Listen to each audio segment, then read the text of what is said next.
जयतां सुरतौ पंगोर मम मंदमतेर्गति मत्सर्वस्य पदाम्बोजौ राधा मदन मोहनौ नीलाचल निवासाय नित्याय परमात्मने बलभद्र सुभद्राभ्यां जगन्नाथाय ते नमः.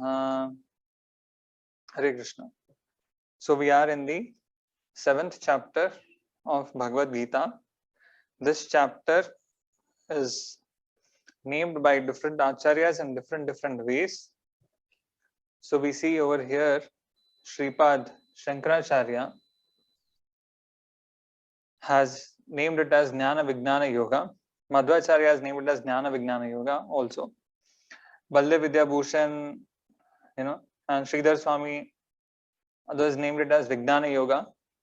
His Divine Grace A.C. Bhaktivedanta Swami Srila Prabhupada has named it as knowledge of the Absolute. So from 7th chapter onwards, Krishna starts glorifying the process of Bhakti Yoga.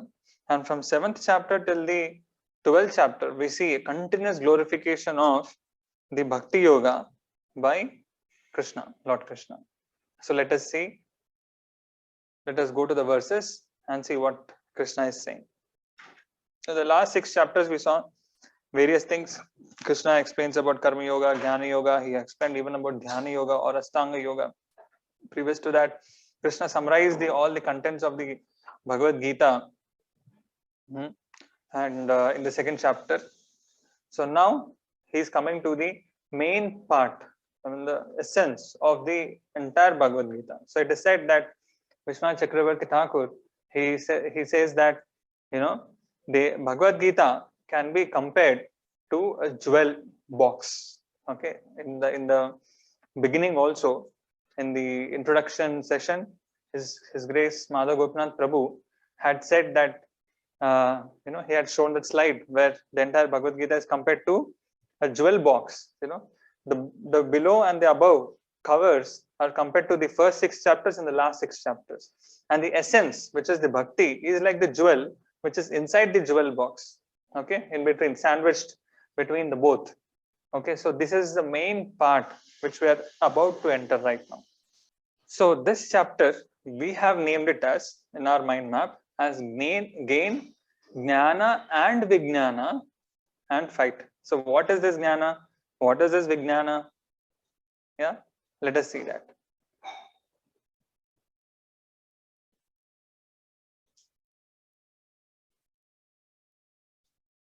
So in the first three verses, Krishna is explaining about jnana and vijnana will manifest only by hearing. So jnana refers to theoretical knowledge.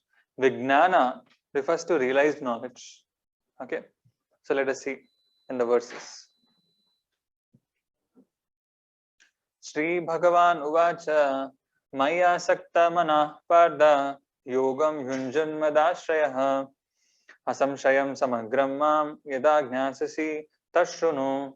The Supreme Personality of Godhead said, "Now hear, O son of Pritha, how by practicing yoga in full consciousness of me, with mind attached to me, you can know me in full, free from doubt."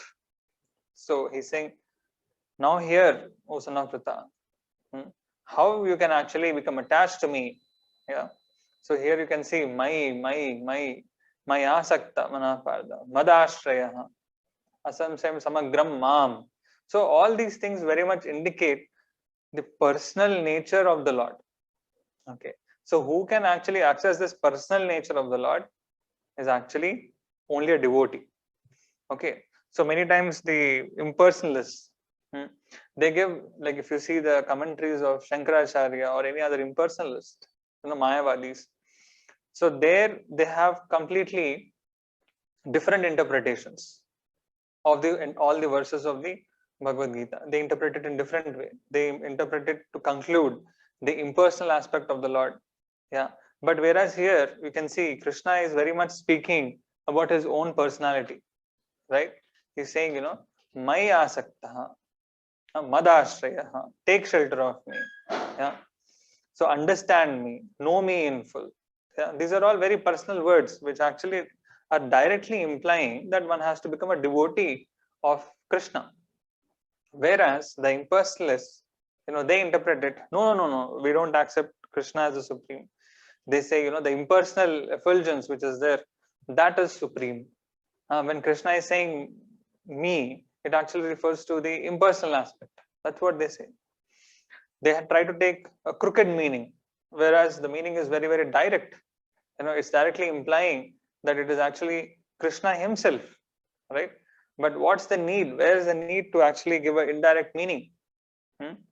That is only that they use the Bhagavad Gita to support, or to interpret and support their own philosophy. But whereas actually Krishna is not speaking that.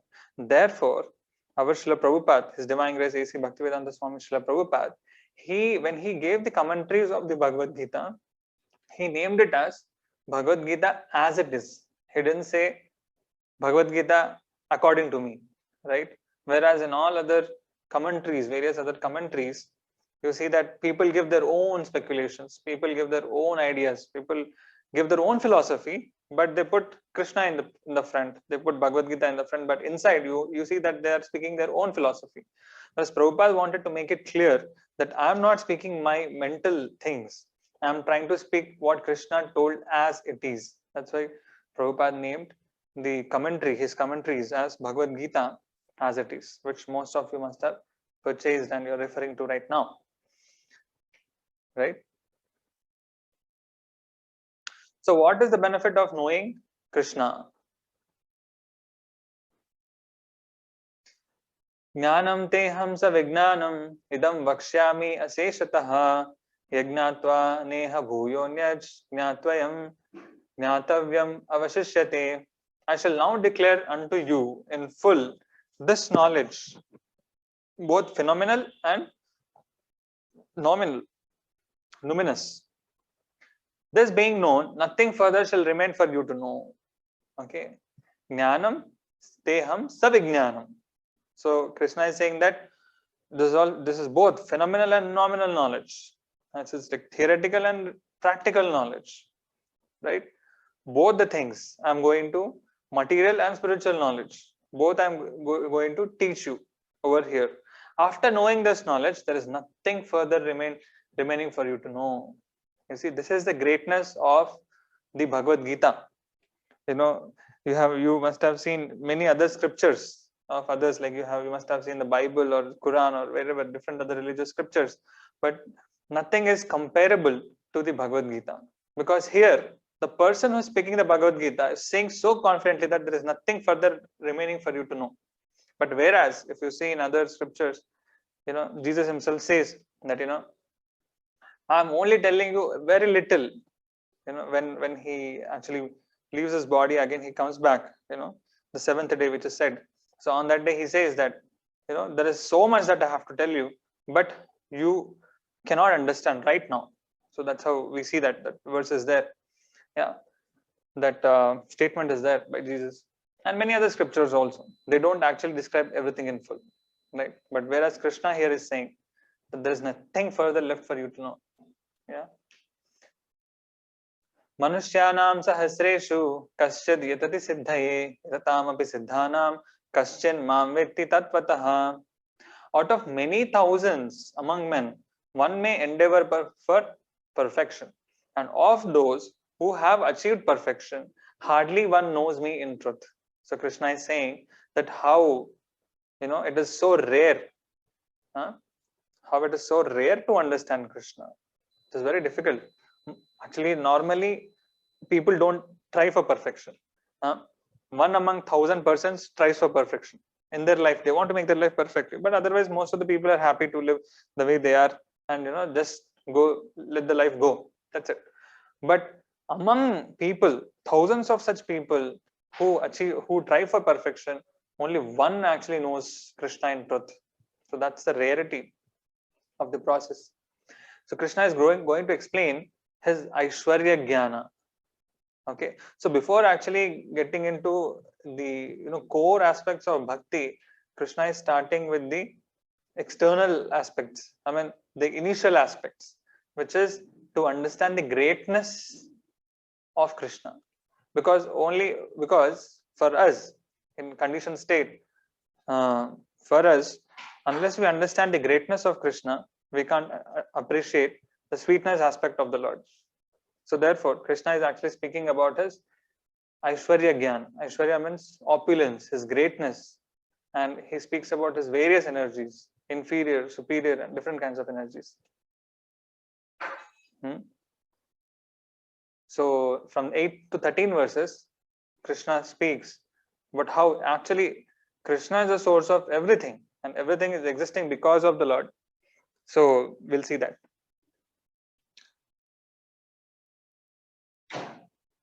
Yeah, Krishna is the master of all the energies, of all the prakritis. Bhumirapo analo vayu kambhano buddhirevacha ahankara iti yamme bhinna prakritirashtadha. So earth, water, fire, air, ether, mind, intelligence and false ego. Bhumir, apo, anala, vayu, kham, mano, buddhir, evacha.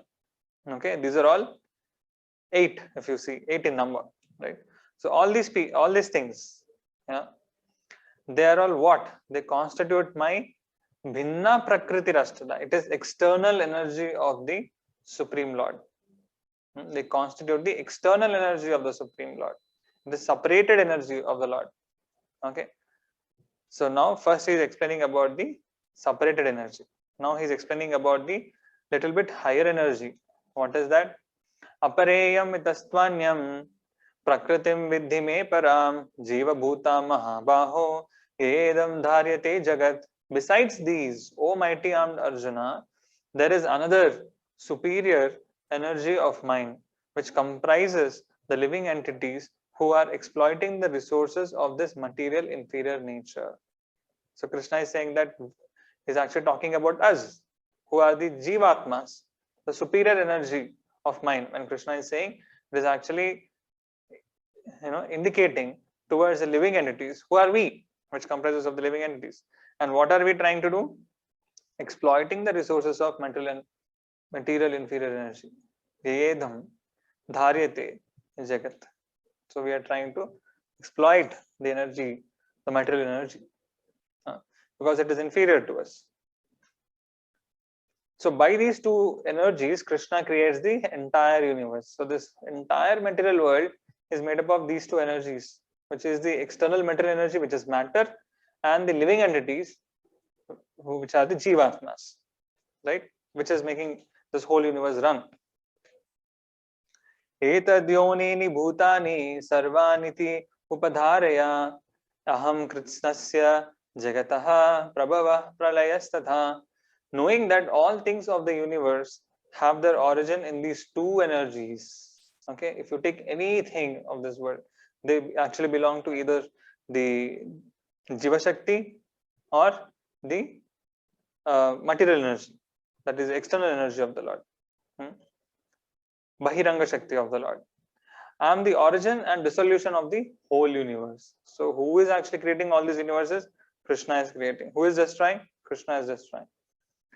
Krishna is the cause not only of the creation and destruction of the universe, but also of the maintenance of the universe. Krishna is explaining this fact with an example. Mattah parataram nanyat kinchid asti dhananjaya mahi sarvam idam proktam sutre manigana iva. So Krishna is explaining that how the entire material energy, all different kinds of planets, they're all resting upon him. He is maintaining this universe. And he's giving an example, an analogy. Just like if you take a pearl necklace, okay, if you see a pearl necklace, you will see the pearls are attached to one another. Will you be able to see the thread inside? You won't be able to see the thread inside. But you can understand that the pearls have taken that shape because there is a thread inside. So Krishna is saying, like that thread, I am actually maintaining this whole universe. The earth, the sun, the force of attraction between them is the Lord. Okay. And the earth is rotating in its orbit. Who has fixed that? The Lord has fixed. And many things like that. The whole entire universe is actually being maintained by the Lord, just like the pearls are strung on a thread. So it's a very, very graphic example, graphic analogy. Yeah. So though we can't see the thread, we must understand that there is a thread. Similarly, though we cannot directly see the hand of the Lord, we must logically understand that there is the hand of the Lord. So in that way, the Supreme Lord, this Lord Shri Krishna, is actually maintaining this universe. So Krishna explains how he maintains this universe in next 5 verses. How exactly? With detail. So Krishna is the cause for existence of everything. So this is another speciality of Bhagavad Gita, that nowhere in any Puranas, even in the Hindus, like many people actually have differences of opinions. They think that Shiva is supreme. Some people say that Brahma is supreme. Some people say that Ganesh is supreme, or Kali, Durga is supreme. And they have their own reasons. They say they have their own scriptures. Some of them quote from the Shiva Purana. Some of them quote from different kinds of Puranas, which are glorifying different demigods, right? But nowhere in any of the Upanishads, any of the Puranas, even though there are many sections glorifying different demigods, no demigod, none of the gods says that I am the source of everything. You don't hear from anyone like that. Nor Shiva has said that, nor Brahma has said. Nowhere anybody has said. Nowhere anybody has declared that I am the source of everything. Just like Krishna has said just now, that Matta Parataram Na Anyat. There is nothing superior to me. I am the superior. Everything is existing in me. Like that, no one has proclaimed. You just see. Yes. So even among Hindus, many people have differences of opinions because they don't read the Bhagavad Gita properly. If they had read the Bhagavad Gita properly, then they can clearly understand that Krishna is only proclaiming it like that. Nowhere anybody else has proclaimed. We are thinking that someone else is supreme. We are thinking Shiva is supreme, or Sai Baba is supreme, or some other Kalki Bhagavan is supreme. As a normal person, how can he be supreme? Right? Is he maintaining the whole universe? Is he the source of entire universe? We must understand what is the scope of God. God is not one who can just produce some ashes. God is not a person who can do some magic.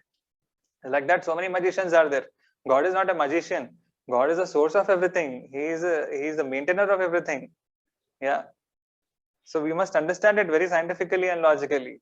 Yeah. We shouldn't have blind faith and blindly accept things. Yes. So Rasoham apsu kaunteya prabhasmi shashi suryayo pranava sarva vedeshu shabdake paurusham rishu. O son of Kunti, I am the taste of water, the light of the sun, and the moon, the syllable Om in the Vedic mantras, I am the sound in ether and ability in man. See, Krishna is explaining things in much detail, that when Krishna has said that everything rests in me, I am maintaining everything. Now he's giving us a vision how he is actually there in everything. He is actually the quality of everything. Okay, everything. Like you see over here, the water. What is water known for? Its taste. So Krishna is that taste of the water. You see, many people will say that, when they are very thirsty, you give them, some cool drink, or you give them some juice or whatever, they will not feel satisfied unless they drink water. Why? Because water has that speciality. And that speciality of water is coming from Krishna. Krishna is that speciality. And what is sun and moon? What is the quality of the sun and moon? Light. Sun has the powerful light. Moon has soothing light. Right? Yeah. And both are required for us. And if just imagine this world, if there is no light of the sun, you can't have plants growing. You will not have food. You can't expect rains. Correct? Everything would be dark. Correct or not? So the sun, light of the sun is very incredible. And like like so many even though the sun is existing from millions and billions and years, right? Still the sun doesn't lose its light, doesn't reduce its light, doesn't become diminished. That's the power. So even scientists are surprised how the sun is so powerful. They're surprised. That's the power of the Lord. Krishna is saying that power I am that light. of the sun and the moon. And he is the syllable Om in the Vedic mantras. So if you see all the Vedic mantras, they start with Om. Okay, Krishna is saying, I am that Om. I am the sound in ether and ability in man. Right. So he is the active principle of everything. Punyo gandha prativyam cha tejas chasmi vibhavasau jivanam sarva bhuteshu tapas chasmi tapasvishu. I am the original fragrance of the earth. So if you see, there are so many beautiful plants, right? So many flower giving plants, the rose, lily, chamanti, marigold, we have champa, we have sampangi, jasmine, so many things. Where are these things getting their smell, the fragrance? They're actually getting it from the earth. Yes. So the fragrance of everything is actually there in the earth. Not only fragrance of the flowers, fragrance of the food items that we have. You cook rice, it has fragrance. You cook dal, it has fragrance, right? You have in India, we have many spices, ilaichi, and so many things. They're all coming from the earth. So that fragrance is actually Krishna. And the heat in the fire. The fire, the principal quality of the fire is heat. Krishna is saying, I am that. And I am life in all that lives. So he's the source of life. I am the penances of the ascetics. Okay. So all the tapasvis who are saying, I am the tapasya, Krishna is saying. Because by tapasya, a person can achieve anything in this life, anything in this world. That is the power of tapasya. So Krishna is saying that I am that tapasya, by which you can actually achieve anything, whatever you want in this life. Bijam mam sarva bhutanam viddhi parda sanatanam buddhir buddhimatam asmi tejas tejas vinamaham. Krishna is saying, know that I am the original seed of all existence. I am the seed. I am the starting point. I am the cause, the intelligence of the intelligent. So someone might be very, very intelligent. On the first day when I was discussing, I was telling, Einstein is very intelligent. But the intelligence of Einstein is actually Krishna. Krishna is the source of intelligence. So Krishna says in the further verses also, Matta smritir jnanam apohanam cha. When by me comes knowledge, by me comes remembrance, and by me comes forgetfulness. Sometimes you know many things, but at a point of time, when it comes to apply, you will forget. So that forgetfulness, what is the cause? Krishna is the cause of that forgetfulness. And sometimes you suddenly remember some things. What is the cause of that remembrance? Krishna. So he is the cause of intelligence and the prowess of all powerful men. Okay, the power in all men, Krishna is that. The power in the elephant, the power in the lion, the power in the man. Krishna is that. Balam balavatam chaham kamaraga vivarjitam dharma viruddho bhuteshu kamosmi bharatrashabha. Krishna is saying, I am the strength of the strong, devoid of passion and desire. So he is the strength in those persons. Okay, not like those are demons. Okay, Krishna is saying he is the positive quality of everything. He is not the negative quality. Okay, so like the Pandavas, if you see, they are very powerful. Bhima, very powerful. Arjuna, very powerful. Krishna is the strength of them. Okay, who are devoid of passion and desire. Yes, Krishna is saying, Dharma viruddho bhuteshu kamo asmi bharatrashabha. So the sex life, which is according to religious principles, that is according to proper marriage, according to proper customs, according to proper religion, Krishna is saying, I am that kind of sex life. Yes.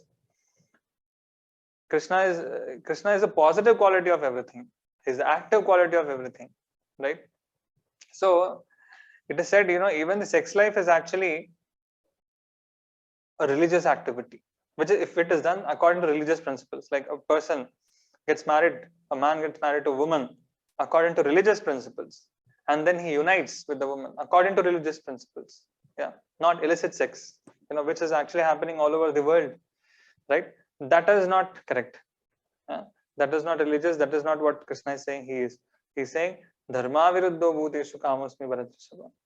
So he is that. Why? Because the entire mankind is actually maintained because of and maintained and also increased. It grows because of sex life, isn't it? And that has to happen according to religious principles. Only then the children who are born, they'll be having proper character.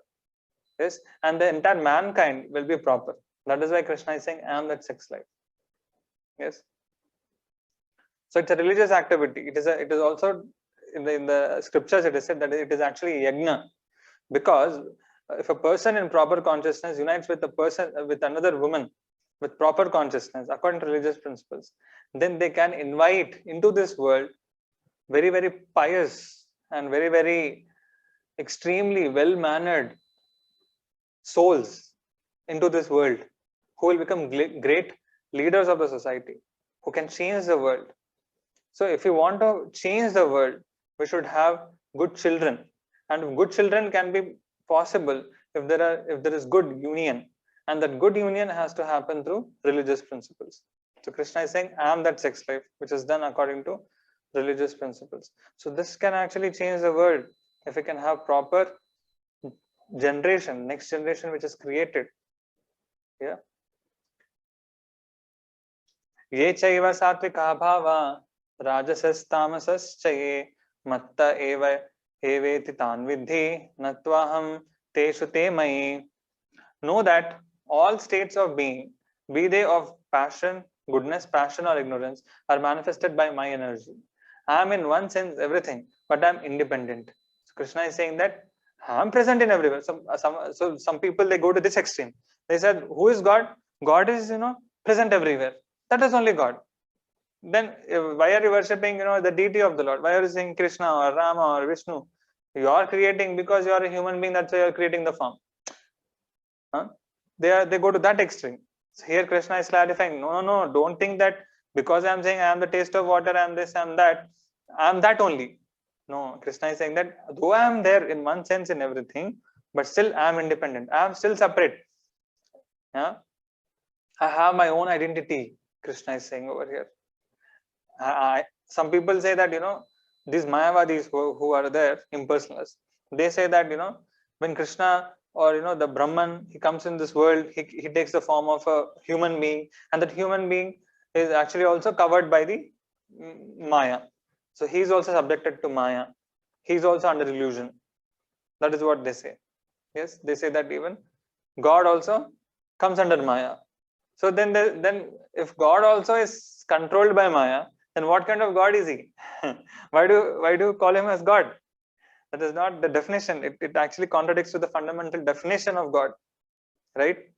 If you say that ultimately God is also controlled by someone, then that controlling thing is God. So then Maya becomes God, isn't it? Yeah, illusion is God. Then if illusion is God, then we are all under illusion. Then why to get out of illusion? Isn't it?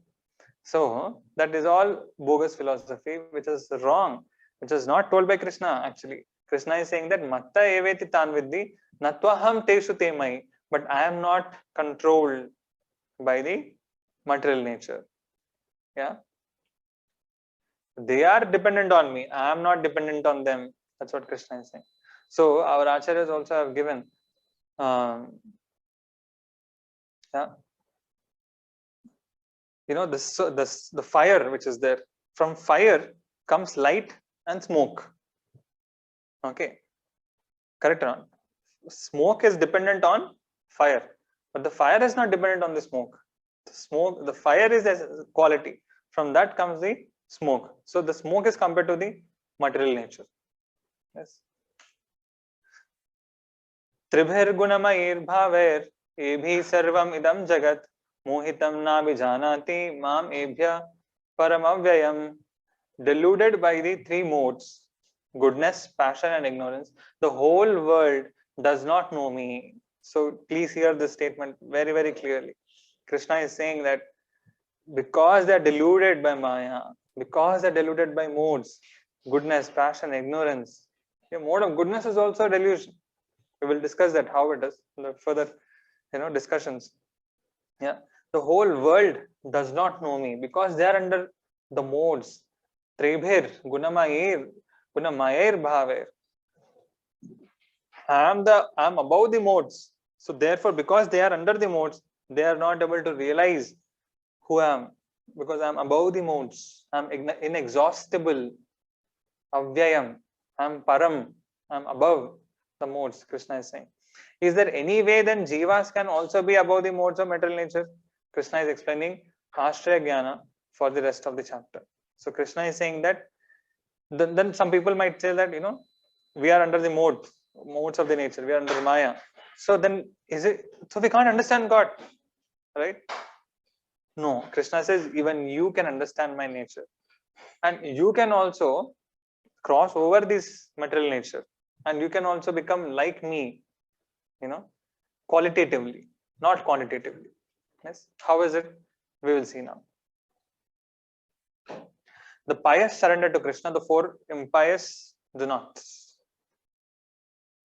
दैवी हि एषा गुणमयी मम माया दुरत्यया मामेव ये प्रपद्यन्ते मायाम एतां तरन्ति ते. Krishna is saying that my gunamayi, mama maya, my maya, my divine energy is very difficult to overcome, which is consisting of the three modes of material nature.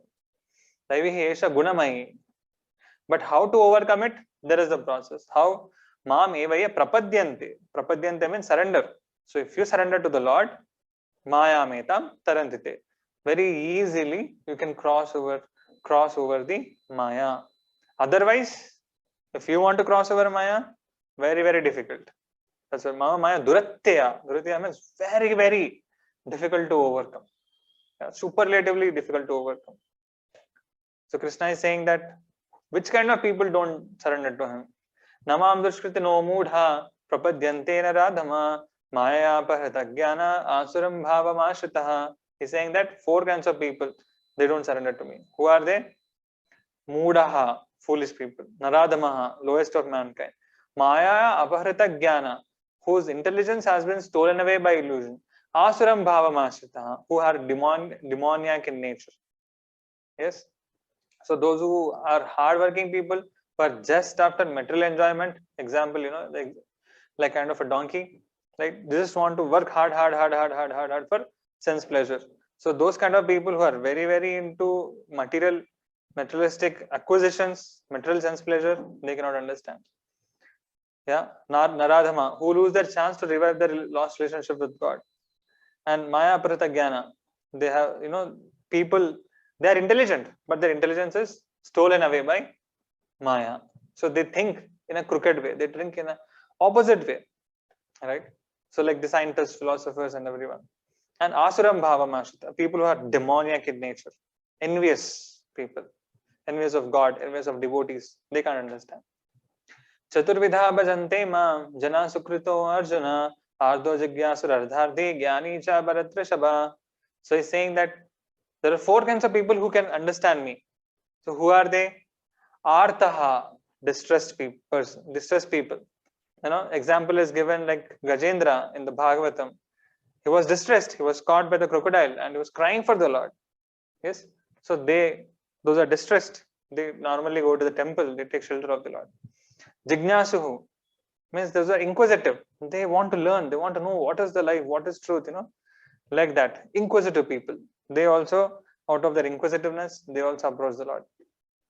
Ardhardi means people who want wealth, who want, who have some material desires. Sometimes they also come to the Lord and they ask for the Lord. Right? Normally people go to Balaji, they put some Lakshmi in the hundi, right? They put some 1,000 rupees or something and they say to Balaji, Balaji, you should give me, 1 lakh or 1 crore rupees. Then I'll give you some percentage of that in the hundi. So like that. But Lord is so kind, he helps them also, people. Yeah. Gnani means those who are actually knowledgeable of the Lord. Yeah. So of these four people, the one who is a Jnani, he is superior because out of knowledge, out of clear understanding that Krishna is supreme, he worships the Lord. Other three are of lower category because of the personal, motives. They are approaching the Lord. So they are not the top. Jnani is the top. But even anyone who approaches the Lord, eventually he becomes knowledgeable of the Lord and he worships the Lord with perfect knowledge. So he also becomes a Jnani. Right? तेषां ज्ञानी नित्ययुक्ता एक भक्तिर विशिष्यते प्रियो हि ज्ञानी नोत्यर्थम aham sacha mama priyaha. So Krishna is telling here that how this jnani among the four, the jnani is the best. Yeah, because he is always engaged in bhaktir. Eka bhaktir visishyate. Eka bhaktir means pure devotional service. He is always engaged in pure devotional service. Why he is always engaged? Because he has clarity. He has properly understood what is the process, who is the goal, and how we should do it. That is why he has engaged in pure devotional service always. And I'm very dear to him, and he is also very dear to me. So here, the personal, relationship with the Lord is being described, and this is only possible for a devotee, because only by devotion a person can conquer the Supreme Lord.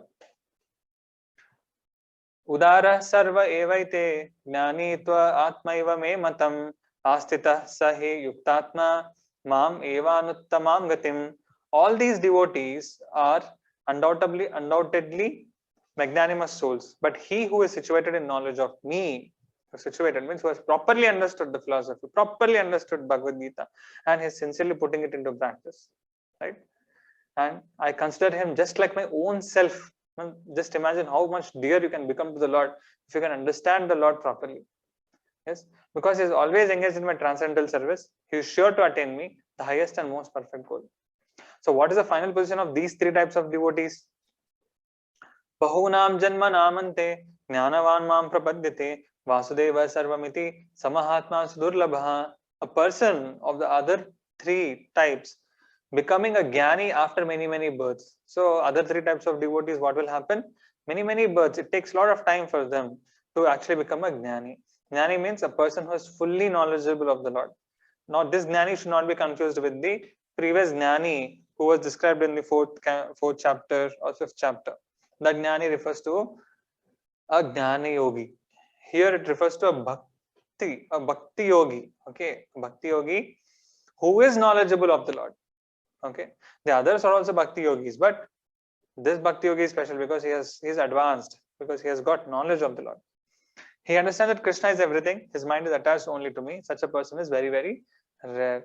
Why some do not surrender to you and instead surrender to devatas? This kind of question has come in Arjuna's mind. Then Krishna tries to clarify.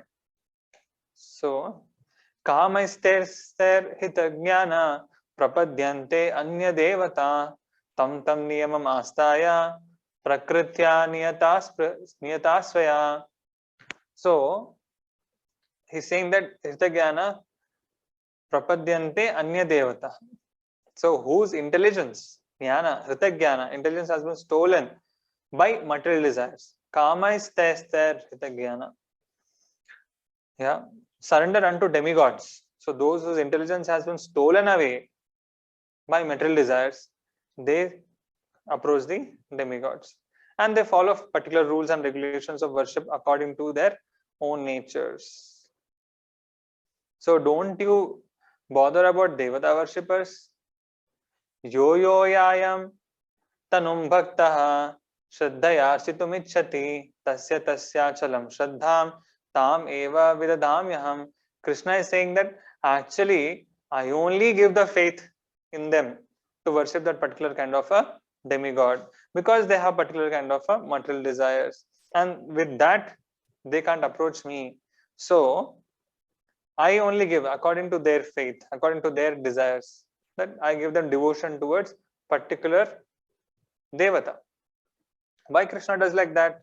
Because at least they are worshipping someone instead of thinking that there is no one supreme, or unless otherwise they will think that they are supreme, or they think that they are God. Correct or not? So to at least, or people think that there is no God only. Correct? We are only the Lord. Correct? So either people will be atheistic or people will be impersonalistic. Right? So to avoid that, Krishna at least will give them faith in some demigods. And over a period of time, these demigods will actually guide the devotees, their devotees towards the Supreme Lord. There are many examples like this. Yeah, we will see some other time.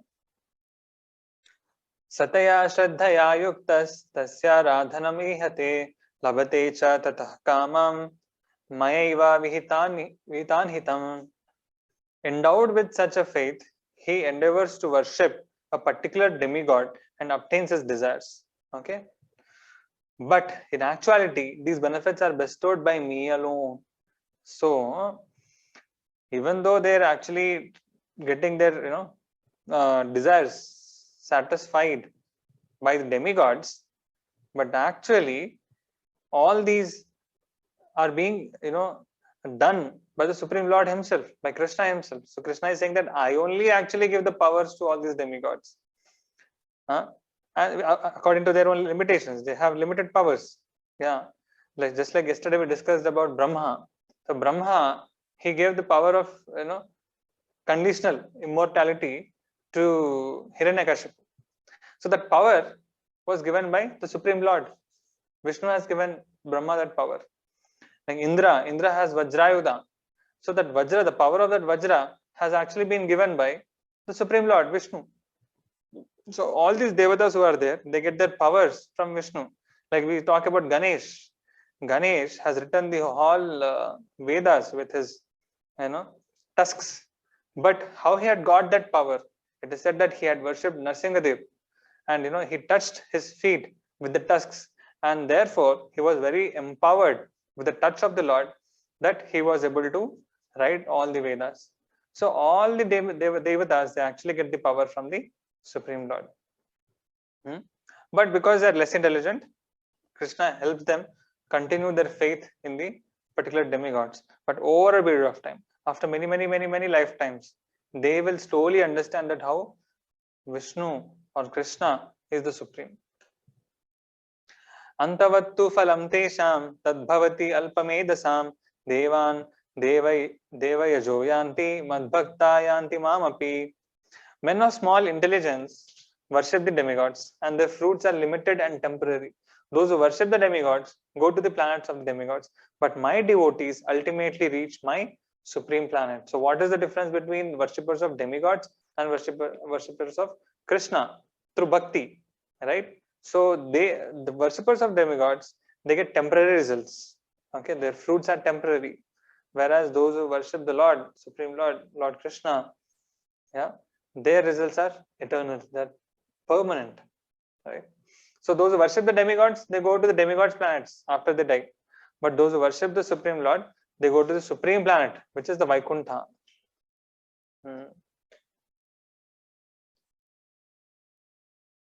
Now, Krishna is explaining about unintelligent don't surrender to Krishna.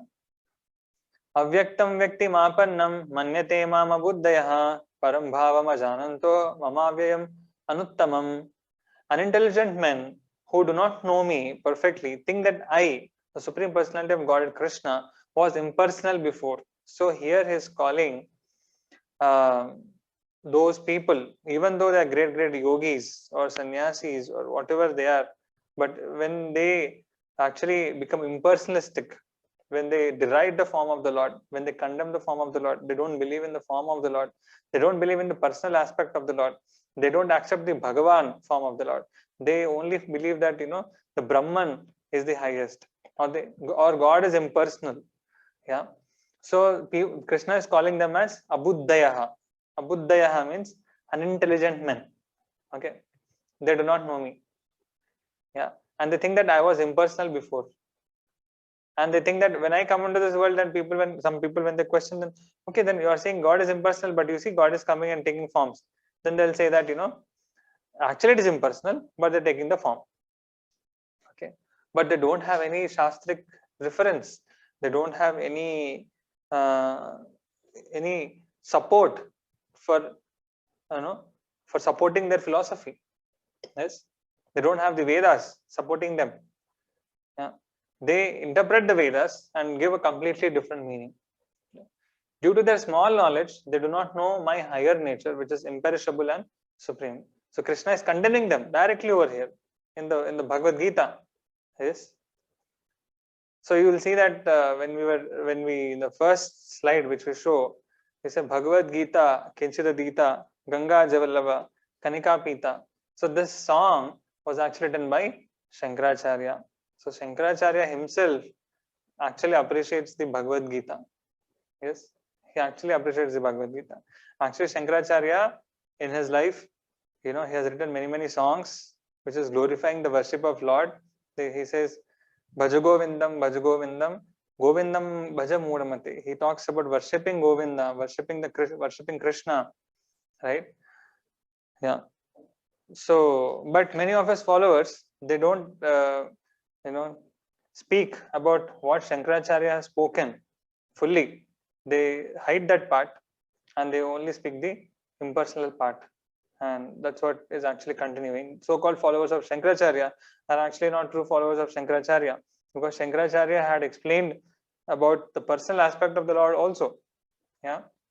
But they don't accept that writings of Shankaracharya. Yes.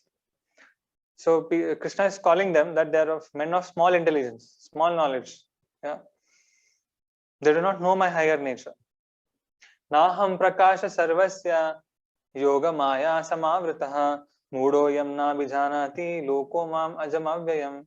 So I am never manifest to the foolish and unintelligent people. So those are foolish like this and unintelligent who deride my form, who just think that I am impersonal, light, everything. I don't manifest to them. They can never understand they can never understand me. Why? Because I am covered by my Maya. Yoga Maya Samavriddha. I am covered means it is not that Krishna is covered. So Acharyas have given example. Krishna, it is like the sun is there. And we are also staying on the earth. But sometimes the cloud is covering the sun. Correct or not? So cloud is not completely covering the sun. Cloud is only covering the vision of the sun. Okay, but the sun is never possible to cover by the clouds. Correct or not? So when Krishna is saying that I am covered by my internal potency, it means that he's covering our vision with the Maya. So the Maya acts like a curtain which blocks the vision of the Supreme Lord for those who are less intelligent and unintelligent. And therefore they do not know that I am unborn and infallible, because my Maya is covering their vision of me. Okay. So if you covered by Maya, then like a Jiva, you will also have the fault of ignorance. So now Krishna is saying that I am not covered like the Jiva is covered by Maya. So Jiva is also covered by Maya. Correct or not? Like we are covered by this material body, by man, buddhi, ahankar and all these physical elements. So that kind of covering is not for Krishna. Krishna is not being covered like that. Krishna is like the sun. The sun can never be covered by the cloud. Right? So Krishna's being covered is like our vision being covered. Vedaham samatitani vartamanani cha Arjuna bhavishyani cha bhutani mam tu vedana kasyana. O Arjuna, as a supreme personality of Godhead, I know everything that has happened in the past. Vedaham samatitani vartamani cha Arjuna bhavishyani cha bhutani. Vedaham samatitani vartamanani cha Arjuna. So Krishna is saying that I know everything. So then Arjuna is getting a question that why living entities cannot know you? Ichha dvesha samuttena dvandva mohena bharata sarva bhutani sammoham sarge yanti parantapa. So he's saying that, O conqueror of the foe, O scion of Bharata, all living entities are born into delusion. Dvandva mohena Bharata. They are born into illusion. They are born with illusion. Bewildered by dualities arising from desire and hate. Ichha dvesha samuttena. They are all bewildered. That is why they cannot understand me. All living entities are bewildered. Is there anyone who is not influenced by desire and hatred?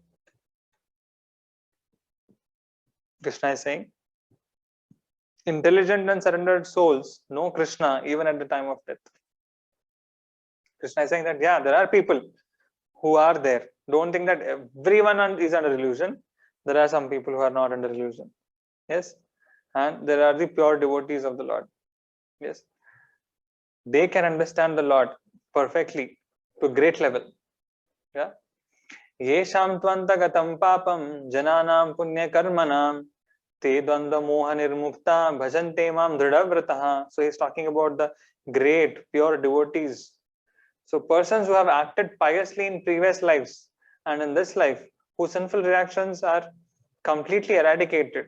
They're freed from dualities of delusion, and they engage themselves in my service with determination. Bhajante mam drudavrata. Those who worship me with great faith, with great determination. Yeah, they are the people who are not te dvandva moha nirmukta. They are not deluded. They are not under illusion. Jnanam jananam punya karmanam. What kind of people they are? They have done lots of great devotional activities. So punya karma here refers to the devotional activities of the Lord. Yeah, who have done lot of bhakti in the past. Esham tu antagatam papam. They have destroyed all the papa. Jara marana mokshaya mamashritya yatanti ye te brahma tadvidu kritsnam adhyatmam karma chakilam. Those striving for freedom from birth and death who take shelter of me know the jiva, the impressions which stick to the jiva and force of karma upon the jiva. Okay, so those who take shelter of me, they will be able to understand what is the jivatma, what is the spirit soul, what are the impressions which are trying to control the jivatma, and what is the karma which is trying to force the jivatma. So they will be able to understand all these things. Sadhi bhutadi daivam mam साधियज्ञं च ये विदु प्रयाण कालेपि चमाम ते विदुर्युक्त चेतसः. Those who know me along with the gross mental bodies of the jivas, the universal form, and my presence in sacrifice, being fixed in knowledge, will know me even at the time of death. So Krishna is telling here that those kind of people, he's telling that even at the time of death, they will be able to, they will have full knowledge of me, even at the time of death. Why Krishna is saying like that? Because the most bewildering situation in a person's life is at the time of death. Because at the time of death, a person becomes very bewildered, very confused. He doesn't know what is right, what is wrong, where am I going, what is happening. Because that is the greatest tragedy. Because what is most dearer to you? The most dear to you is the body, but you're losing the body. So person becomes very much bewildered. Yes. But Krishna is, like here we have given example of Bhishma. Even at the time of death, he was very, very fixed in knowledge of, Lord Krishna. He is very much fixed in what is the goal, where is the destination, where he is supposed to go. He was not bewildered. In the same way, those who have become pure devotees of the Lord, even at the time of death, they are not bewildered. They are not put into trauma. They are absolutely comfortable even at the time of death. And at the time of death also, they think about Krishna. Yes. So because they think of the Lord at the time of death, they go to the Lord. Krishna explains this. Yam yam vapi smaran bhavam tijityante kalevaram. At the time of death, whatever you think, you will get that kind of consciousness. So normally, any ordinary person, even at the time of death, he will be having a lot of mental desires in his heart. He will be having so many material thoughts which were not fulfilled in this life. So he would want to take another life so that he can fulfill those desires. But a pure devotee of the Lord, even at the time of death, he is not bewildered by Maya. He is in complete knowledge and he takes shelter of the Lord and he surrenders to the Lord, even at the time of death. So that is the greatness of a devotee. That even at the time of death, the most bewildering situation, he is not bewildered. Lessons from 7th chapter. So hearing is the basic process. Krishna is the source of material and spiritual energies. Krishna creates, maintains, annihilates material world. There is no truth superior to Krishna. Krishna is most distinguished characteristic of all elements, peculiar capabilities in all living entities, and active principle of everything. Krishna is about 3 modes of mental nature. 4 kinds of people don't surrender to Krishna. 4 kinds of people who surrender to Krishna. Jnana Bhakta is best among those who surrender to Krishna. Deluded by material desires, Devata worshippers are surrendered to Devatas. Krishna enhances faith for Devata worshippers and gives benefit to them. Krishna is never manifest to foolish and impersonal worshippers. Krishna is the knower of past, present, future, and knower of everyone, all living beings. By taking shelter of Krishna, living being comes out of dualities and get liberation from birth and death. Hare Krishna. Om Tat Sat. We can open up for questions.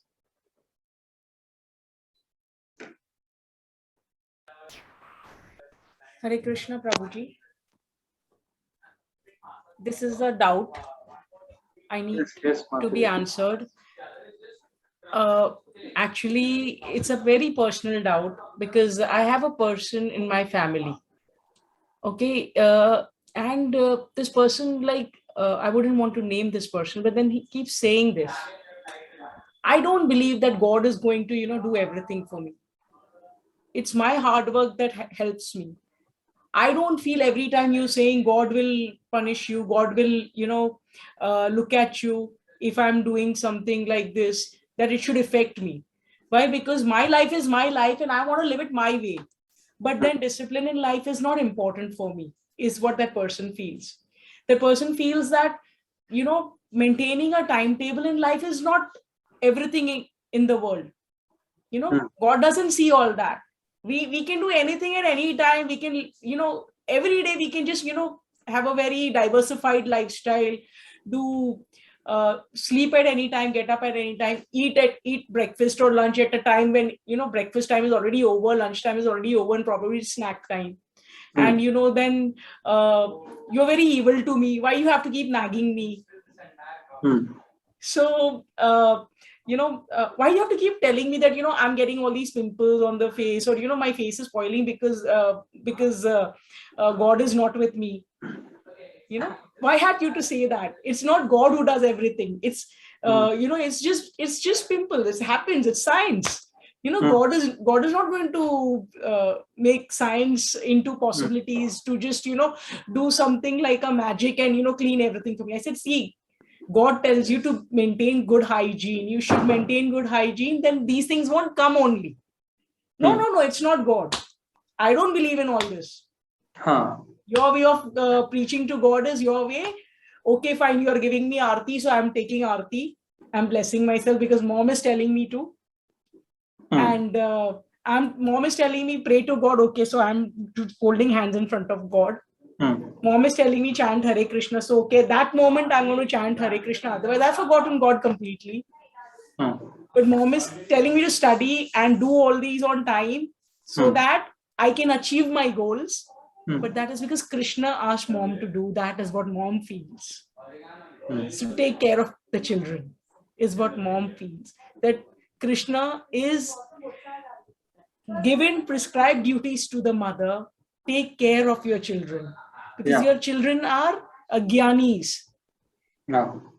Take care of them, bring gyan to them, bring faith into them so Hmm. that they come into your religion and respect your religion and respect me, Hmm. and I can take care of them. But they are so agyanis that you have to bring them to track, otherwise mother, you'll lose your children. What Yeah. should I do, Guruji? It's really related to this chapter 7 now. Everything is coming to my concentration after knowing chapter 7 completely. So, And yeah. chapter 8, like, it's like, I'm like, before we start chapter 8, I feel chapter 7. This is really what is the content. So what we have to understand is that even though we have our children, uh, children are there, but they are also individuals, and they are in their own journey, spiritual life. Okay, just try to understand this point that every person, like we will have so many people around us. Sometimes we have friends, sometimes we have children, sometimes we have our parents, different kinds of people, colleagues, and so many different kinds of people. Sometimes who are very close to us, but they don't, you know, um, agree with many of the philosophical things which we believe. They don't agree with many of the truths that we speak, many of the practices that we do. They don't, agree with that. But they're very good people. Sometimes, heart and very helping. Sometimes very close to us, and many ways. They are, and they're in our heart. But when it comes to the spiritual path, they might have really opposite views and opposite thoughts, and they might not sync with us at all. So we must understand that every Jivatma is actually on their own individual path spiritually, right? So we might, because of our past punya and luck and fortune, we must have understood this path, this process, this philosophy. But for other people, it will take a lot of time. Yeah. So, but our duty is to say that okay, it is not that we say okay, now you are independent, you are different, you will take time, so you can do whatever you want, you do whatever you want. Yeah, you can be irresponsible. No, we have to be a well-wisher. So we have to be a good advisor. We have to tell them patiently, um, with intelligently observing them. We have to parent. We have to give guidance to them. We have to give advice to them. We have to tell them what is the truth. But it is up to them whether they do it or not, because it takes time for them. It takes time for them to build that faith, build that um, build that conviction. It will take a lot of time for normally anyone. Sometimes when you're pursuing them, they might quickly also take up to the process, and they can immediately start following many of the things that we tell to them. But it doesn't happen always, and we have to give them their own time. But as a well-wisher, we should do benefit only for them. We should tell them what is the truth. We should give them proper guidance. But we must understand it is up to them. We can't force anyone. You see, that's why Krishna has brought us into this material world. I mean, sent us to this material world. If Krishna had forced us, then he couldn't have sent us to this world, because love is something which is very voluntary, and Krishna wants that love. So therefore, he has given us so much of time in this world, so much of space in this world, and so much of scope for experimenting in this world. You can try all the things you want. Finally, you will understand that this is not for me.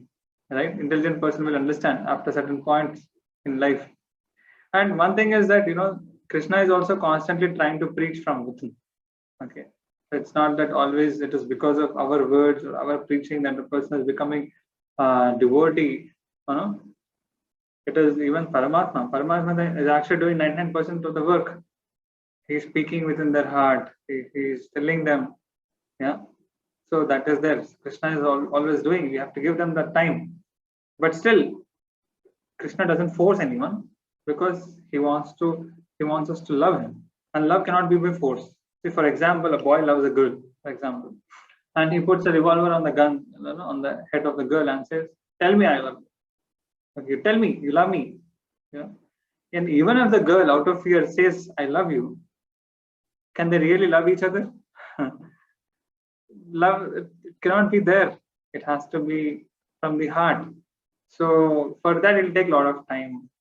But once it starts, it cannot be stopped. Yes, and that requires a lot of patience, especially those who are in superior position and who have their dependents, and to raise them properly. Yeah, it takes a lot of patience actually. We must understand that it will take time. They are in their own journey spiritually. Whatever best I can give them, I should give them right now. So we have to set a good example. So it said that one example, we have the saying in English, actions are louder than voices, right? So we have to show through our actions, and they will learn it eventually, gradually. They'll take their time. Sometimes it can happen months, can happen years, but it will happen. Yeah. So example, we have in Mahabharata also, like we have Vidura, who is the brother of Dhritarashtra. So Vidura was a great devotee of the Lord. So from childhood, he was always giving good counsel to Dhritarashtra. Right? He was telling them, this is right, this is wrong. You don't do like this. You are getting attached to your children. Yeah. Don't support your son, Duryodhana. He told him many things. But Dhritarashtra was always attached. And even after the Kurukshetra war, he was still attached to the throne. Even when the Pandavas were there, he was still sitting on the throne. That, this is my throne. He was sitting like that.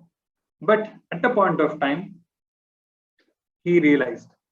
Vidura went, he gave very hard chastisement, and he was at the peak ends of his life. So then Dhritarashtra understood, yes, what I'm doing is wrong. I should not be too much attached. Let me focus my mind on Krishna. Let me become a devotee of the Lord. So he goes to the forest and he perfects his life. Right? Dhritarashtra. Along with Dhritarashtra, Gandhari also goes and enters into the fire. So sometimes it takes so much of time also. Yeah, depends on the person's fertility of the heart. So we should try to make their heart more fertile by good guidance and good counsel, good vibration. Giving them positive experiences in Krishna consciousness will actually help. Yeah, yeah. So it's a challenging task. Hare Krishna. We have to pray to the Lord to give them good intelligence, and Krishna will hear our prayers one day, and He'll give them intelligence. Hare Krishna. Any other question? Hare Krishna, Guruji. Yes, Raviteja. Yeah. So, Guruji, it said that Krishna is present in the active things, like in the positiveness, but not in the negative things, all that. And he also says that I'm present in each and every corner of this world. Yeah. Then what is the negativeness considered as? It is just the absence of Krishna or something beyond Krishna? Yeah, exactly. So all the negative things, they are said to be, just like we see all these negative things because when we don't see Krishna, when we turn away from the Lord, we see all these negative things. They are not actually there. It is in our vision that we see that illusion, right? Why? Because in the absence of Krishna, in the absence of the light, then there is darkness. So I have given example even yesterday also. We discussed this example that when we are seeing the sun, in the sun you don't see any darkness, right? But when you turn away from the sun, you will see immediately your shadow is there and there is darkness. Correct? No? So similarly, we see the dualities in this world. We see the distress. We see this. It is all because lack of Krishna consciousness. Yeah. So Krishna is not that, because Krishna is the light. Yeah. Nescience. Nescience is in the absence of the Lord. God is not in nescience. God is in light. Yeah. So we see all these things because we turn our face away from the Lord. That's why there is distress. That's why there is misery and everything. There because of absence of Krishna. Absence of Krishna consciousness. God consciousness. Therefore, all these things are there. Otherwise, they don't exist in a pure-hearted person. In a pure-hearted person who is in constant touch with the Lord, there is no lust, there is no anger, there is no envy. All these things are not there in him. Right? Yeah. Did it answer the question? Yes, Guruji. Hare Krishna. Hare Krishna. Guruji, about demigods. Okay. See, it's like what I learned from the chapter. It's just a sharing about an individual. That when Ganpati festival comes, this individual will pray to Ganesha, saying, Lord Ganesha, give me the best of best in the world. Give me all the best possible wealth in the world. Give me all the happiness in the world. When Janmashtami comes, the same individual is going to pray, Lord Krishna, again the same wishes he wants, and probably, to become the richest man in the world also will come into it. And then when Mahashivratri comes, again this person will pray, Lord Shiva, with all the expectations, and added interest and added greed or whatever. Okay, that way, whenever another demigod's day comes, Hanuman Jayanti comes, then this person will pray to Lord Hanuman. Okay, so there's a joke over here now that this person is going on praying to all the gods, and then this person, one day a ship is sinking, and in the ship these people are there, and in that ship there is this person who starts praying, Lord Ganesha, save me, I'm sinking. So Lord Ganesha is saying, you immerse me every year. Why should I save you? You pray to all the gods. You Hmm. ask for so many things. Huh? Then I'm not saving. Then again he changes his mind. Okay, then Lord Krishna, save me. So Hmm. Lord Krishna is saying, you're praying to everybody. Now he did that with all the gods who gave them various reasons. Okay. Of for not saving him. Then he goes to Lord Krishna. So I'm just jumping onto the final thing. Why? Because I really want to give the right message here. So Lord Krishna says, okay, I will save you. Hmm. Tell me why should I save you? Give me one good reason that I should save you. So he says, I am totally unknown to the fact that why you should save me. So that's why I'm saving you. The reason is all the demigods were sent by me. All the demigods that you prayed to and you dedicated to have actually been sent by me, and they all are under me. Hmm. So the reason is they all are wanting one God to be preached, but you are praying to all gods. Hmm. But finally, I'm the one, Hmm. Lord Krishna, who is seeing everything. And now, Hmm. as you approached me, I am saving you. Why? Because now I want you to know that it is Lord Krishna you prayed to, and you have to decide whom you must pray to all your while, and which one God you want to pray to, which one deity you want to concentrate on. Hmm. That's the reason I want to save you. Hmm. So that answers this question. Yeah, yeah. There are many it's like that jokes are there. Ultimately, Krishna is the one. So it is said Krishna is like, Krishna doesn't do business with the devotees. He doesn't want to do business. Whereas all other devatas, they do business. So if you do particular puja according to the way they want, and then they will grant according to that. Yes, they do not check whether it is actually good for you or it's bad for you, right? Like if you see Shiva, there was an asura. Hare Krishna. Yeah. So there was Shiva who was, and there was an asura who who prayed to the Shiva, and he wanted he wanted a power by which, you know, if he puts hand on anyone's head, then you know, the person will be burned to ashes. Okay, so I think he is called as Bhasmasura. Bhasmasura. Okay, so then Lord Shiva said yes, he gave. Then what that person did, Bhasmasura, he said that I want to check whether it is correct or not. I want to try it on you only. He actually wanted to enjoy Parvati. So he felt that Shiva is actually coming in between. Parvati is very beautiful. Shiva came along with Parvati. So he felt that I will use this power to destroy Shiva only. So he took the power from Shiva only, and he is trying to destroy Shiva himself. Then Shiva was helpless. He had the power to give. Yeah, he gave. He did not think whether it is good for the person or not. He gave, because that is a demigod. Then he was helpless. Then he goes to Lord Vishnu and he asks, my Lord, please save me. Then, you know, Lord Vishnu comes as a small boy. He says, this Bhasmasura was running after Lord Shiva. Yes, and he comes in between and he stops this Bhasmasura. He says, why are you running behind the Shiva? He says, I want to test. I want to, burn this Shiva to ashes because I want to enjoy with Parvati. Then he said, do you believe this Shiva?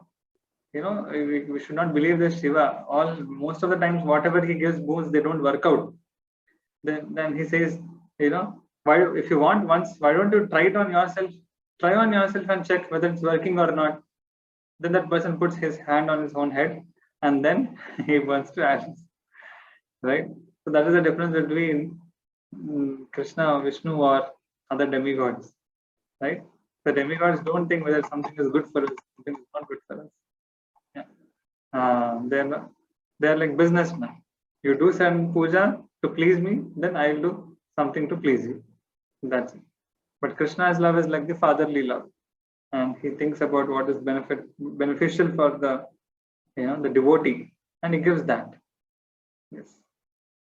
Hare Krishna. Thank you so much, Mataji, and all others for regularly attending the Gita Sandesh program. It was very nice and very encouraging to see your interest.